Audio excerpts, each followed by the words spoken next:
தாய் டிவி நேர்கள் அனைவருக்கும் வணக்கம். நம்ம உலக தமிழர் பூப்பந்தாட்டு பேர்வையின் 11வது வருட 2026 டோர்னமெண்ட்டில் இருக்கோம். நம்மளோட இணைஞ்சிருக்காங்க நம்மளோட லண்டன் டீம். உங்களை அறிமுகப்படுத்திக்கோங்க. இன்றைக்கி எப்படி நிகழ்ச்சி இருந்துச்சுன்னு சொல்லிங்க. என் பேர் கலைச்செல்வி ஹரியரன். ஓவர் 50க்கு நான் விளையாடுறேன். நிகழ்ச்சி உண்மையிலேயே ரொம்ப நல்லா இருந்தது. ஓவர் 50 பயந்து கொண்டு தான் வந்தேன் நான். ஆனால் உண்மையிலே வெரி வெரி குட்டாக இருந்துச்சு. அடுத்தது ஒரு ஸ்ட்ரெஸ் ஃப்ரீயாக இருக்குது. Really good. ஓகே. என் பேர் Cynthia Satyarajan. I'm returning after 5 years back to this tournament.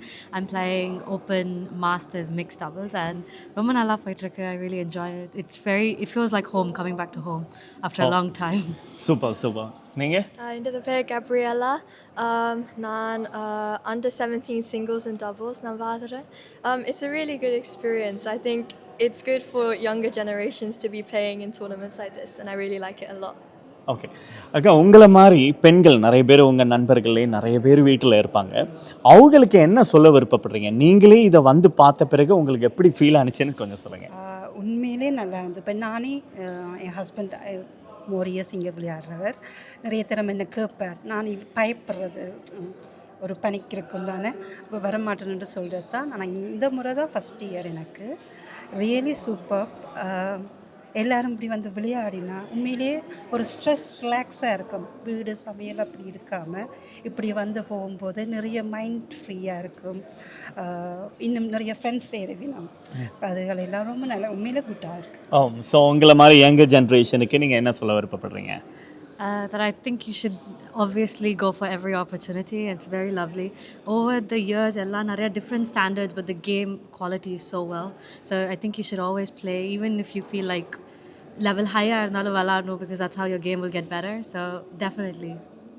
So நீங்கள் எப்படி ஃபீல் பண்ணுறீங்க? இப்போ பல நாடுகள்லேருந்து வந்திருக்காங்க. ஸோ உலகத்துலேயே பல நாடுகள், அது ஒரு புது ஃபீலிங் இருக்கும்ல, அது எப்படி இருந்துச்சு?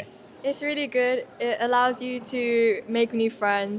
I've made new friends from Sri Lanka. People who have come from Sri Lanka and India have come here and I've been able to talk to them about badminton.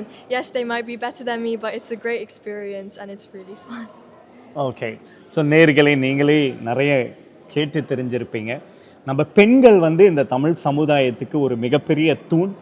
நீங்கள் வெளியே வந்து நம்ம சமுதாயத்துக்கு நிறைய நீங்கள் பண்ணணும். ஸோ நீங்களும் இவங்களை மாதிரியே எல்லா நிகழ்ச்சியிலையும் கலந்துக்கிட்டு நம்ம சமுதாயத்தை ஒரு தலை சிறந்த சமுதாயமாக உருவாக்க நீங்களும் பங்கு ஏற்கணும்னு சொல்லிக்க விருப்பப்படுறோம். தாய் டிவி நேர்களுக்கு உங்களை அகத்திய நன்றிகள், வணக்கங்கள். ஸோ இதில் கடைசியாக ஒரு கேள்வி. நீங்கள் 2 பேரும் தமிழ் கதைப்பீங்களா? பேசுவீங்களா? என்னது? கொஞ்சம் தான் நான் பேசுவேன். கொஞ்சம் தான் தமிழ் பேசுவீங்க. நீங்கள் நல்லா தமிழ் பேசுவீங்க. ஓகே, நீங்கள் நல்லா தமிழ் பேசுகிறதுக்கு என்ன காரணம்னு நினைக்கிறீங்க? நான் ரொம்ப வந்து பாட்டி தாத்தாவோட பேசுவேன்.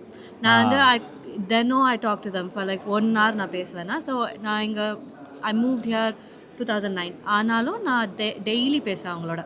அப்போ என் தமிழ் வந்து அதே மாதிரி இருக்குது. ஓகே, இப்போ இன்றைக்கி உங்களுக்கு தமிழ் தெரிஞ்சிருக்கேனாக்கா அதுக்கு காரணம் என்னன்னு நினைக்கிறீங்க? நான் கொஞ்சம் தான் நான் பேசுவேன். ஆனால் நிறையாக்கு ஸ்ரீலங்காவில் இந்தியாவில் தான் வந்தது.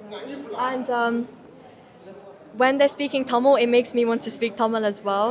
So நான் இந்த அம்மாவோட தான் நாங்கள் தமிழ் கதைக்குவேன். அம்மாவோட அப்பாவோட தமிழ் தான் நான் கதைப்பேன். ஆனால் இதாக்கோட நிறைய தமிழ் நான் கதைக்க மாட்டேன். So it allowed me to be a bit more believing in myself that I can speak more Tamil. Okay. So இதுலேருந்து நம்ம பார்க்கலாம் என்னன்னாக்க, இப்போ வீட்டில் தமிழ் அப்பா அம்மா தமிழ் பேசுகிறனால தானே நம்ம பேசுகிறோம். வீட்டில் யாரோ ஒருத்தவங்க பேசுகிறனால தான் நம்ம இன்றைக்கி தமிழ் பேசுகிறோம். நம்ம கற்றுக்கிட்டு தமிழ் பேசலை, ஆமாம் தானே? அப்போ முக்கியமாக வீட்டில் இருக்கிற பெரியவங்க தமிழ் பேசினாலே பிள்ளைங்க தமிழ் ஈஸியாக பேச ஆரம்பிச்சிருவாங்க. இப்போ என்ன பிரச்சனைனாக்க, இப்போ உங்களை மாதிரி வயசில் உள்ளவங்க உங்களுக்குள்ளே என்ன பேசிக்கிறீங்க? இங்கிலீஷில் தான் மெயினாக பேசிக்கிறீங்க. ஸோ அப்படி உங்களுக்குள்ளே நீங்கள் மெயினாக பேசிக்கிட்டீங்கனாக்க உங்களுக்கு வர அடுத்த ஜென்ரேஷனோட நீங்கள் வந்து இங்கிலீஷில் தான் பேசுவீங்க, தமிழ் பேச மாட்டீங்க. அப்போ நீங்கள் பேசலைனாக்கா அந்த ஜென்ரேஷன் என்ன ஆயிரும்? தமிழ் தெரியாமல் போயிடும். அப்போ இன்னும் ஒரு 20-30 இயர்ஸில் தமிழ் பேசுகிறவங்களே குறைவாயிரும். ஸோ அதனால் தயவு செய்து நீங்கள் ஒவ்வொருத்தரும் வெளியில் சந்திக்கும் போதும் நண்பர்களோட தமிழ் பேச ஆரம்பிக்கிங்கன்னு சொல்லிக்க விருப்பப்படுறோம். நன்றிகள், வணக்கங்கள்.